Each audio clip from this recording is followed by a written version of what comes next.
présente Jean-Pierre, n'est-ce pas? Ouais. Alors Jean-Pierre Palot-Caillol. Jean-Pierre, tu as écrit un ouvrage, Oui.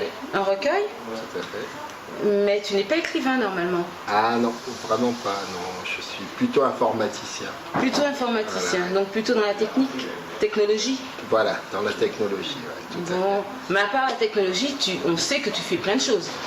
fait. Ouais, tout à Allez, fait. dis-nous un peu, raconte-nous. 5 minutes, tu nous racontes, tu nous dis qui tu es. Alors, en fait, je suis un, bon, certains diraient apporteur d'affaires. Non, arrête, tu n'es pas apporteur d'affaires, tu es Non. apporteur culturel. Voilà, affaires culturelles. Voilà. Culturel. Donc, oui, en fait, je mets en relation, voilà, au début du moins de mes activités culturelles, donc je m'attelais surtout à mettre les gens qui démarrent en relation avec les bonnes personnes.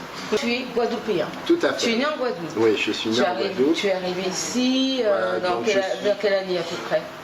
Donc je suis arrivé sur Paris en 89, Ok. donc, un peu après le cyclone Hugo. Hein. D'accord. Donc je me suis installé chez ma mère, donc, qui m'a fait venir.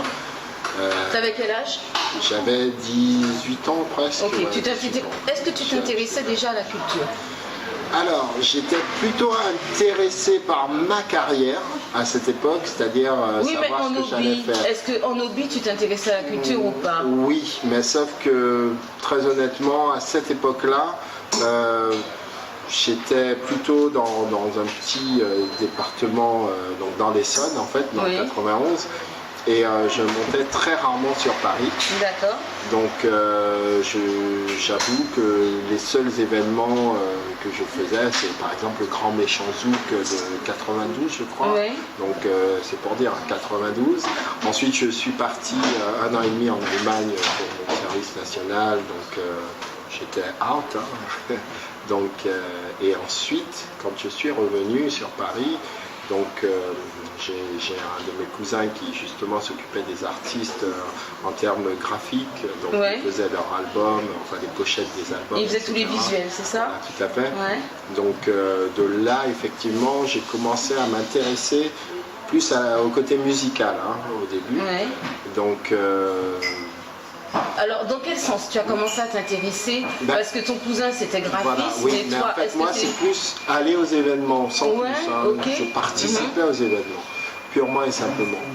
Et à quel moment tu as senti le besoin de passer le bâton, on peut dire, de mettre en lumière la culture créole, on peut dire? Justement... C'est la culture créole? Oui, en général. Créole et afrodescendante. D'accord. Donc africaine, etc. Ouais. En fait, le vrai déclic est arrivé très récemment. Mais vraiment, ah bon? Oui, très récemment. Pourtant, ça fait quelques années quand même qu'on te voit, avec des caméras, avec des choses. Tout à fait. Donc, monter en fait, des événements aussi. Ouais, mais c'est globalement, on peut dire fin 2007, début 2008. D'accord. Et en fait, c'est surtout... je me suis surtout focalisé sur ma carrière, mes enfants, ma petite famille, et ensuite alors est-ce que c'est, excuse-moi je te coupe, mais est-ce que c'est le fait d'avoir des enfants qui t'a donné envie de... Oui, ben, on peut dire ça, puisqu'en fait, mes enfants étant nés ici, moi pratiquant peu Ils le sont nés créole, ici, ils sont métis. Oui, tout à fait. Donc métis normand et antillais. Et donc, en fait, les enfants étant nés ici, mes frères et sœurs, enfin mon frère et un autre étant aux Antilles, mais l'un de mes frères ici, mes 2 sœurs ici, nos enfants globalement sont nés ici et le créole, on le pratique qu'entre nous. D'accord. Donc entre frères et sœurs, et cousins, etc. Donc les enfants n'ont pas cette culture créole. Donc ça a démarré un peu à partir de là. C'est comment les initier au créole, faire en sorte qu'ils apprécient ce que moi j'apprécie, par exemple chanter Noël, des choses comme ça que moi j'ai vécu là-bas et que pour eux c'est de la... Oui, ce que tu gardes de ton enfance. Voilà, donc c'est à partir de là où vraiment je m'y suis intéressé. En parallèle, mon frère étant peintre à ses heures perdues, donc l'aider à essayer de se promouvoir, etc. Donc c'est de là vraiment que j'ai été inspiré. Alors pour ça, est-ce que tu as monté une association? Non, alors justement, j'aurais pu en monter plusieurs. Oui. J'ai été sollicité plusieurs fois pour participer, être membre d'associations, mais personnellement, je trouve que rentrer dans une association, quelle qu'elle soit, être président ou pas, peu importe, rentrer dans une association, le risque, c'est de s'enfermer. Très, très franchement, étant apolitique, à tout ce qu'on veut, je refuse totalement de m'enfermer et je veux être libre. Donc je suis ce qu'on appelle un électron libre, même dans mon métier d'ailleurs, je suis un électron libre. Donc j'aime bien faire les choses selon mon ressenti. Alors tout ce que tu as pu organiser, c'est-à-dire cite-nous des petites choses que tu as organisées. Alors, donc en fait, il me semble, pour te diriger un peu, puisque je te sens un peu turbide, il me semble que tu as fait pas mal de choses au niveau de la littérature. Oui, tout à fait. Donc en fait, justement, la première source, ça a été la littérature. Donc Ernest Pépin, que j'adore, donc je l'avais rencontré avec mon fils et mon fils ne connaissait pas, donc je lui ai expliqué. Ensuite, je suis revenu un peu sur Maryse Condé, lui expliquer ce que moi j'avais lu petit et essayer de l'inspirer là-dessus. Et je me suis rendu compte que en réalité, donc il y avait des choses qui existaient, mais fallait le savoir. Voilà. Donc pareil, ne serait-ce qu'en restauration ou autre, donc quand on cherche un lieu, etc., il faut savoir où aller le chercher pour le trouver. Et j'ai trouvé ça un peu dommage en fait. Et le réseau Facebook ayant fait son apparition, donc c'est pourquoi je dis c'est plus en 2007-2008 que j'ai réellement commencé. Donc en début 2008, donc je me suis dit je vais créer un groupe pour les écrivains. Donc, alors il s'appelle comment ce groupe? Donc c'est Littérature Antillaise. Et tous les jours il y a des gens qui veulent aller... Ça c'est un groupe. Hein. Oui, c'est pas une page, c'est un groupe. C'est un groupe puisqu'à l'époque c'était vraiment des groupes et ils n'avaient pas encore monté tout leur process de fans pour éviter les envois. Mais finalement je me suis aperçu que sur le groupe on doit demander l'autorisation pour entrer. Tout à fait, donc ça j'ai mis cette limitation volontairement parce qu'aujourd'hui on a un gros souci sur le réseau puisque il y a pas mal de faux profils. Il y a des demandes de gens qui s'intéressent à la littérature et en plus à ta page, enfin à ton groupe et que tu as créé et on s'aperçoit que ce sont des personnes de tout horizon. Oui, tout à fait. En fait, c'est ce qui est bien, c'est que tout au début, justement, j'avais un étudiant italien qui, justement, faisait ses études sur la littérature française et antillaise, donc qui s'intéressait à l'époque, c'était Raphaël Confiant, je crois. Et en fait, sur le groupe, ce que j'avais mis en place, c'est une administration d'écrivains. C'est-à-dire les écrivains eux-mêmes administrent le groupe et du coup, ils peuvent répondre aux questions et je les mets en relation. Enfin, ils se mettent en relation eux-mêmes avec les... C'est le lien aussi en même temps avec ton site, parce que tu as un site tout à fait. où tu as des petites vidéos. Voilà, donc ça c'est la deuxième phase. Donc ensuite, je me suis dit, puisque je faisais un peu de photos déjà, et je me suis dit, plutôt que de juste présenter en visuel photo, donc en 2D, les écrivains, pourquoi pas monter plutôt des petites vidéos où l'écrivain se présente. Avoir une certaine dynamique. Voilà, puisqu'en fait il y a Wikipédia mais Wikipédia, le problème c'est que c'est du texte et on n'a pas l'essence même de l'écrivain. Et donc j'ai fait des petites vidéos de 5 minutes. Ensuite, tu as souvent filmé les auteurs au Salon du Livre de Paris. Tout à fait, au Salon du Livre principalement et autres salons éventuellement si j'avais l'information. Alors ça et tu as créé aussi un autre groupe. Oui. Alors c'est un groupe plus large. Donc le but de ce groupe-là, c'est la communauté... Il est moins intime. Voilà, il est ouvert à tout le monde. Voilà, tout à fait. Et le but, c'est de regrouper entre guillemets, donc c'est juste avant qu'au niveau politique ils disent j'essaie de mettre de côté le terme communautaire, etc. Donc le groupe s'appelait la communauté afro-caribéenne et donc le principe du groupe c'est de justement mettre en lien l'ensemble de la communauté, qu'ils aient un espace d'échange, d'information sur les événements, qu'ils soient à Paris, Marseille ou aux Antilles, en Guyane, etc.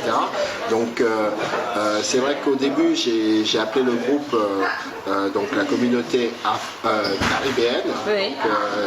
Je trouvais un peu trop réducteur puisque Caraïbes, c'est la Caraïbe. Ensuite, on a quand même la Réunion, donc qui est très importante. Et j'ai élargi en fait sur la communauté afro-caribéenne, pour regrouper l'afro-descendance principalement, qui me tient à cœur. Et ça, c'est un groupe qui existe depuis 2 ans à peu près? Ah non, pareil, hein, donc 2008. Hein, 2008, oui, on ne voit pas le temps passer. On voit tellement pas le temps passer, mais malgré tout, je me suis aperçue de quelque chose, c'est que l'année dernière, je me disais, mais où est passé Jean-Pierre Palma-Caillol? Je ne le vois nulle part. Inquiétant, que s'est-il passé? Je me pose des questions. Et d'un seul coup, je reçois une information. Donc tu l'as devant toi. Voilà, tu nous montres à l'écran? Oui, donc en fait, voilà, c'est ma première réalisation personnelle. Alors ta petite pause, là où on ne te voyait plus, on ne t'entendait plus, parce que tu es quelqu'un quand même qu'on a l'habitude d'entendre. Donc c'était pour un recueil. Voilà, en fait, pour tu deux travaillais raisons. Du moins un recueil. Oui, donc en fait pour 2 raisons principales. Hein. Donc la première étant que les limitations de Facebook en termes de communication, etc. Et puis Facebook n'est pas un média. Voilà. On le rappelle. C'est clair. C'est pas un média. Donc, mais en termes de réseaux sociaux, c'est quand même il avait quand même un impact assez important, surtout au début en 2008-2009, où là on pouvait communiquer, par exemple, sachant que c'est sur un ensemble d'invitations, 10% répondent, donc on partait du principe que plus on diffusait, plus on avait de retour. Et donc en fait, globalement, comme je n'avais plus cette possibilité de communiquer et que j'avais besoin de quand même d'aboutir à une réalisation personnelle malgré tout, puisque bon... Mais tu es un peu, je te t'interromps, tu es un petit peu quelqu'un qui va toujours un peu loin, puisque déjà avec l'image, tu nous as parlé tout à l'heure que tu fais de la photo, mais tu as suivi une formation en parallèle de ton travail, c'est ça? Tout à fait, oui. Donc en fait... Ça a duré combien de temps cette formation? Donc elle a duré 15 jours. 15 jours au Gobelin. 15 jours au Gobelin, oui. Qui est de l'image. De l'image, donc tu as fait une formation de quoi? Donc en fait, pour rester dans mon concept de petite vidéo, donc c'est une formation aux pommes, ce qu'on appelle donc petite œuvre multimédia. Donc c'est un concept assez simple qui allie la photo, la vidéo et le son. Donc que ce soit comment dirais-je, en termes d'orateur, donc présenter des événements par l'image, et donc avec du montage, comment dirais-je, vidéo ou Final Cut, etc.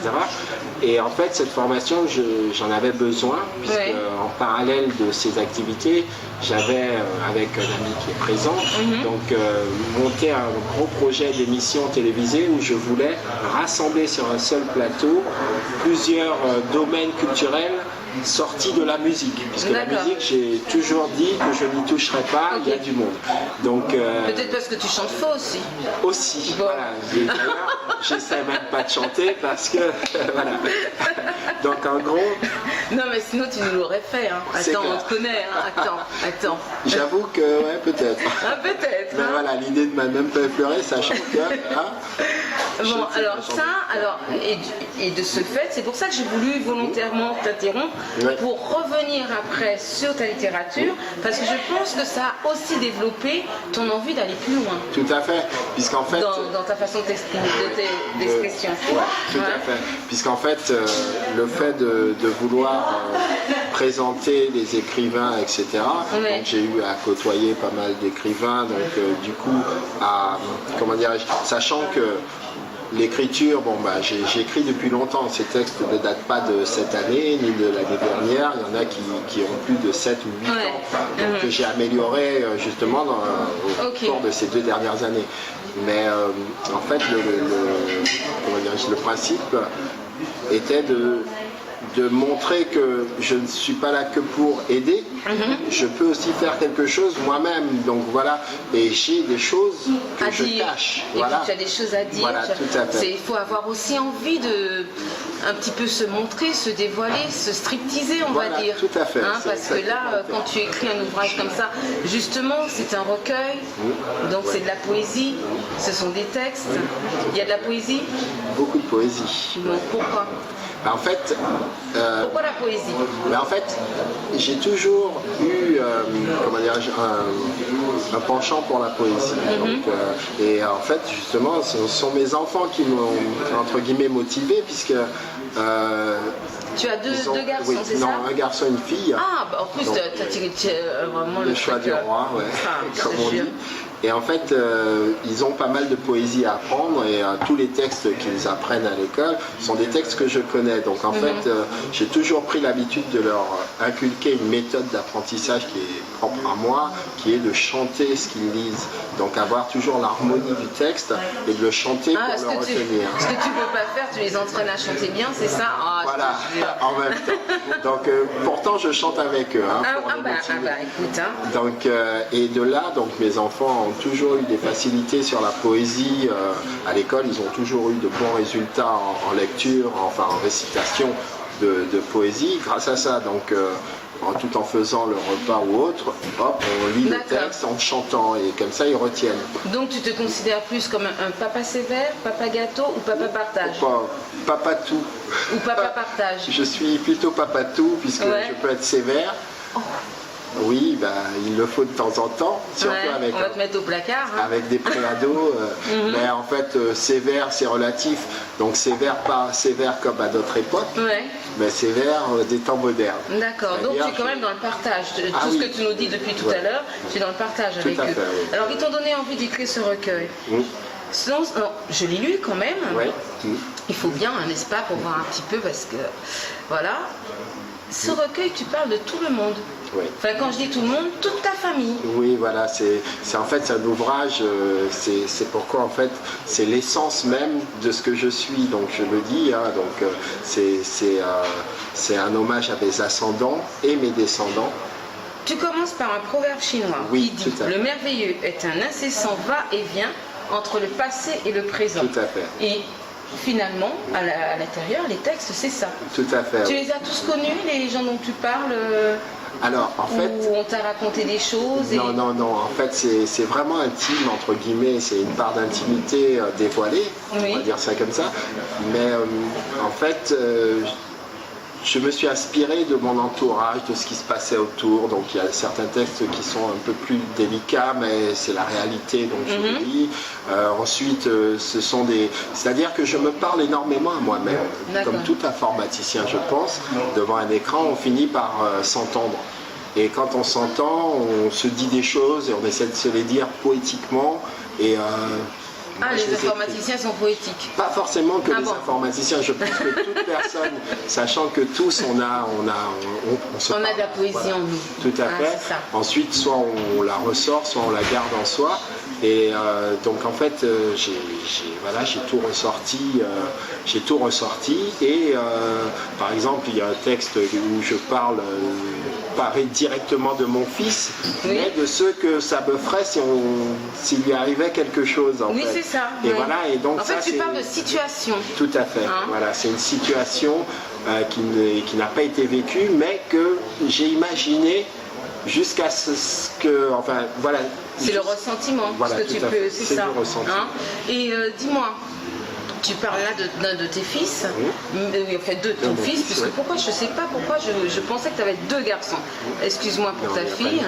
Et tu as un texte aussi qui parle de ta famille, donc de tes enfants et de ta femme. Oui, voilà, donc celui-là il est un peu particulier. Qu'est-ce qu'elle a dit ta femme? Elle a beaucoup aimé, en fait, tous mes textes, elle les a aimés. Dis donc. Elle a mis du temps à les lire, mais elle les a aimés. Elle a mis du temps à les lire, donc déjà c'est réfléchi, c'est mieux. Elle a aimé.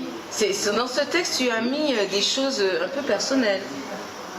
Oui. Enfin, quand on lit, tu les as pas écrites, mais on les découvre derrière. Tout à fait, oui. On va plus loin, on découvre. C'est clair. Et alors, en page 20... Ah oui, alors celui-là... S'il te plaît, qu'est-ce que c'est? Alors, donc en fait, ce poème est particulier puisque il est dédié à ma grand-mère.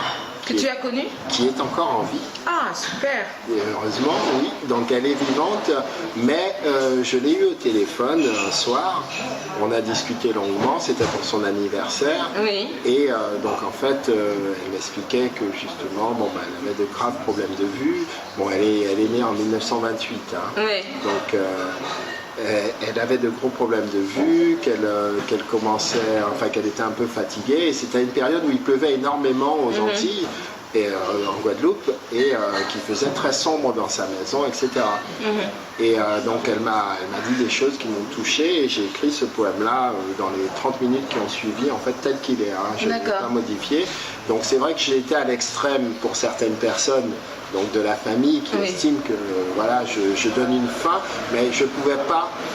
C'est un poème qui me tient à cœur, que j'aime entendre lire, puisque je ne lis jamais mes poèmes. Oui. Donc j'aime l'entendre lire par quelqu'un d'autre, mais il me tient vraiment à cœur, puisqu'en fait il est l'essence même de sa vie à elle, et de la vie justement de nombre d'Antillaises de sa génération.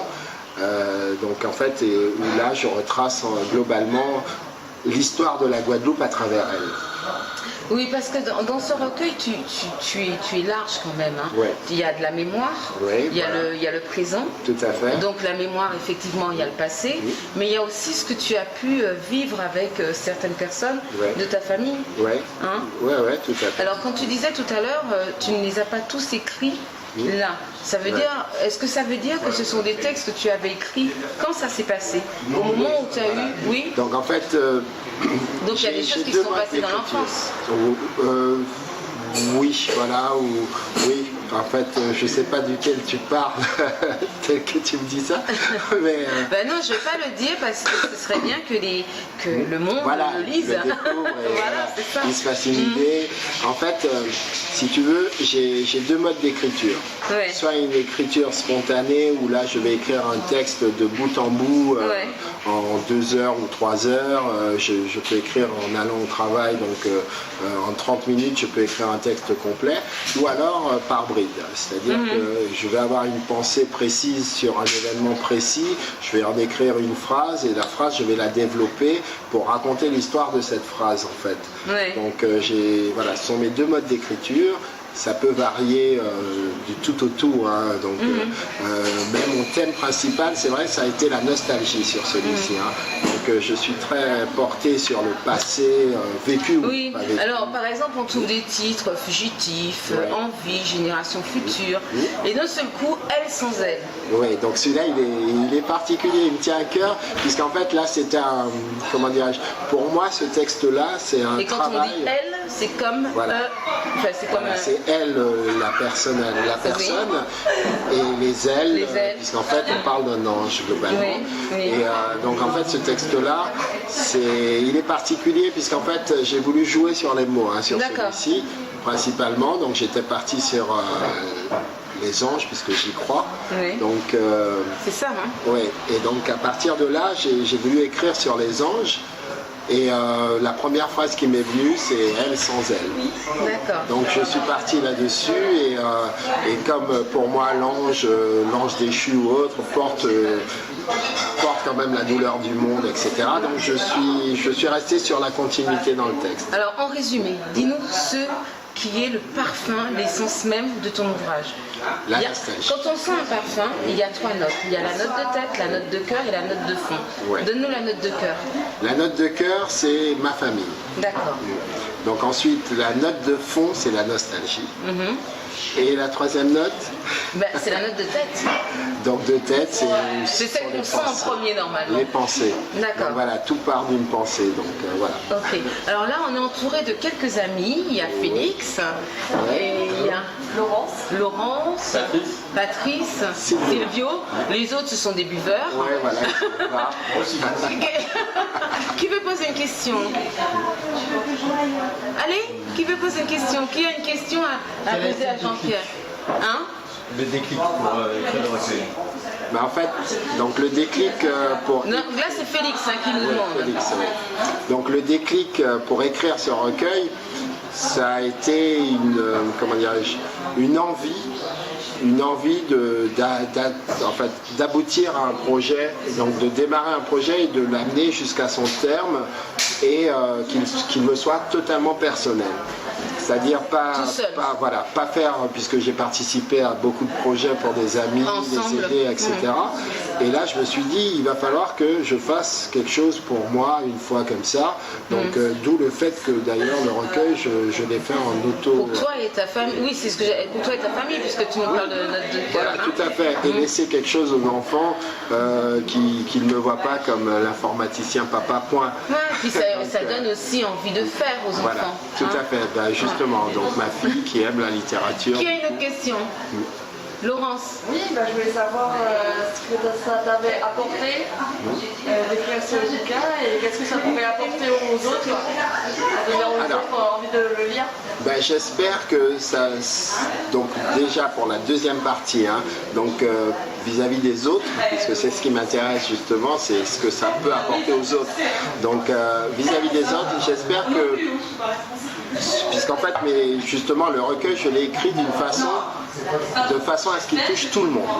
Déjà, donc pas que la communauté antillaise, des gens qui me connaissent. Donc je n'ai pas écrit en créole hormis un texte, mais l'ensemble du recueil est en français pour que chacun y trouve, ne serait-ce qu'une brindille, mais que ça touche en fait l'ensemble de la population et que tout le monde y trouve, puisque comme on parle de nostalgie, de passé, de la terre, etc., que chacun y trouve son compte en fait. Donc chacun peut y trouver son compte dans un des textes ou dans tous. Oui, parce que ce sont des choses qu'on a un peu tous vécues. Voilà, tout à fait. Voilà, ce sont des situations ce sont des vécus standards. Voilà, d'accord. Alors c'est vrai que tu as fait en autoproduction. Oui, voilà. Donc en fait, je connais pas mal d'éditeurs. Et tout seul. Voilà, tout à fait.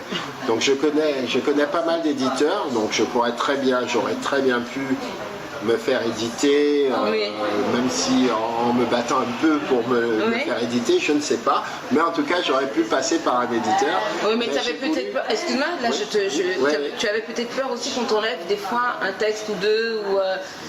Voilà, c'est-à-dire que en feuilletant un peu moi, Internet, j'ai fouillé, j'ai cherché, j'ai regardé comment ça se passait. Voilà. Déjà que le produit reste ce qu'il est, qu'il me ressemble, donc déjà pour ce faire, et même les illustrations, donc j'ai choisi un ami Serge Dantantou, qui est un très bon ami à moi, qui d'ailleurs a fait une bande dessinée, donc réalise une bande dessinée en plusieurs volumes sur l'histoire de l'esclavage. J'aime bien sa plume. J'ai d'autres amis illustrateurs, dessinateurs, mais que je compte solliciter sur d'autres ouvrages. Mais pour celui-ci, il me fallait quelqu'un qui ait cette plume-là. D'accord. Excuse-moi, on a une question. Oui. Moi j'aurais une question. Est-ce que c'est un projet donc ponctuel ou est-ce que tu as encore envie d'écrire? Est-ce que c'est une habitude d'écrire de la poésie? Est-ce que tu comptes faire un deuxième recueil? Donc, en fait,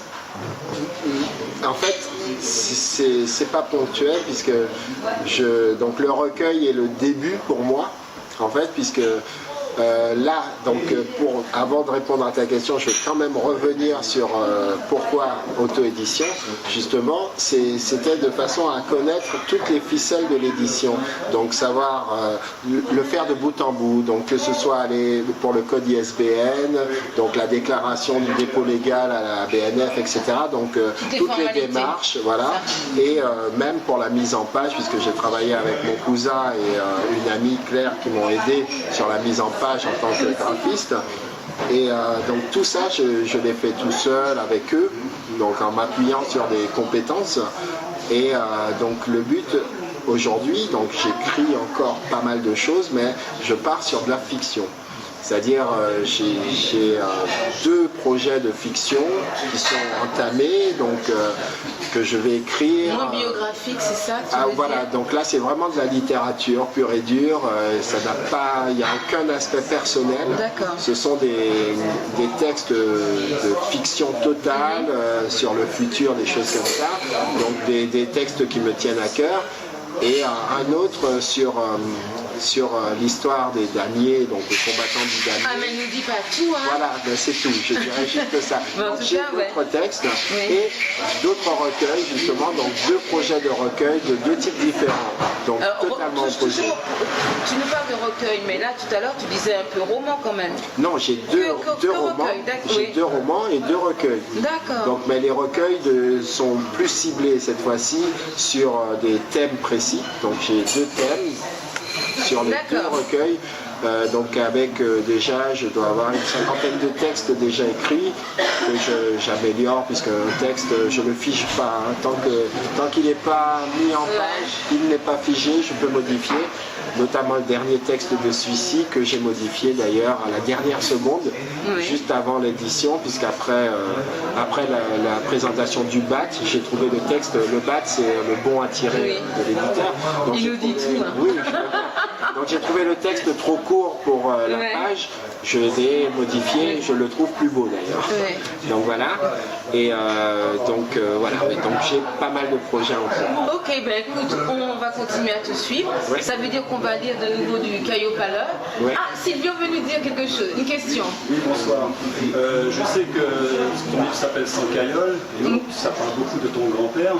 Voilà. Donc je voulais savoir quelle part d'inspiration a eu l'image de ton grand-père. Voilà. Ben, en fait, donc justement, donc moi, mon nom c'est Jean-Pierre Palot, et en fait, Caïol représente mon arrière-grand-père, donc le grand-père de ma mère, qui est d'origine martiniquaise, qui s'est installé en Guadeloupe avec un de ses frères qui ont prospéré en Guadeloupe, et qui a eu 3 filles, donc qui a perdu son nom sur la Guadeloupe dans sa descendance. D'accord. Et donc mes cousins, Richard Sassili, Caïol maintenant justement, donc on a tous rajouté en fait ce nom qui nous tient à cœur, puisqu'en fait c'est lui qui nous a quand même pratiquement tous élevés. Oui, en fait, d'avoir des filles, ça te fait perdre ta descendance, c'est ça que tu veux dire? Non, pas forcément. Aujourd'hui, il est possible facilement de rajouter un nom à... Donc ça, c'est pas un problème. Mais avant, effectivement, donc comme il a eu 3 filles, on a tous des noms de famille et des patronymes bien précis, et le sien a disparu sur notre lignée. Donc je le ramène en fait pour 2 raisons. La première étant que Caïol étant une souche martiniquaise profonde, moi étant d'une souche guadeloupéenne profonde, étant né là-bas aussi, je veux recréer ce lien, puisqu'en fait j'estime, puisque j'ai beaucoup entendu, ouais mais les Guadeloupéens vous aimez pas les Martiniquais, ou vice versa. Moi je trouve ça totalement déplacé, puisque c'est toi qui dis ça, hein? Mais je l'entends, non, mais pas vis-à-vis des Antillais, pas vis-à-vis de nous-mêmes, mais des collègues de travail ou autres qui me disent ouais mais c'est parce que c'est un Martiniquais, des choses comme ça. Et en fait j'estime qu'on est on est une famille, on est une seule branche, point. Et donc voilà. Et donc ce lien-là, Caïol, Palot c'est une souche guadeloupéenne 100%, Caïol c'est une souche martiniquaise, mais c'est un lien. Voilà. D'accord, ok. Eh ben, écoute, merci beaucoup Jean-Pierre, et puis à bientôt. Et est-ce que tu as d'autres projets à part l'écriture? Alors donc comme je fais toujours pas mal de photos, bon je me suis un peu spécialisé on va dire sur les événements de mode, puisque voilà, donc c'est la photo toujours et l'écriture. Donne-nous les adresses où on peut te suivre. Alors donc il y a mon Facebook, hein, bien sûr, Jean-Pierre Palot Caïol. Oui. Donc là, le nom des groupes Facebook. Alors les groupes, donc littérature antillaise, la communauté afro-caribéenne. Et ton site? Et mon site, j'en ai 2. Puisqu'en fait, le mec il fait pas les choses à moitié. Donc en fait j'ai créé une page récemment, une page personnelle qui va en fait remplacer le site que j'ai actuellement. Donc petit à petit, puisque le site c'est culturedompomme.com, où là donc le but du site c'est de mettre en avant donc les artistes, puisque un point important que je n'avais pas dit tout à l'heure, c'est que mon but c'est pas que les écrivains, c'est tous les artistes, qu'ils soient conteurs, artistes, comédiens, etc. Donne-nous une adresse unique. Parce que les gens ils vont se faire. Donne-nous une adresse unique. Aujourd'hui, culturedompomme.com. Ok, voilà. D'accord. Merci. Merci.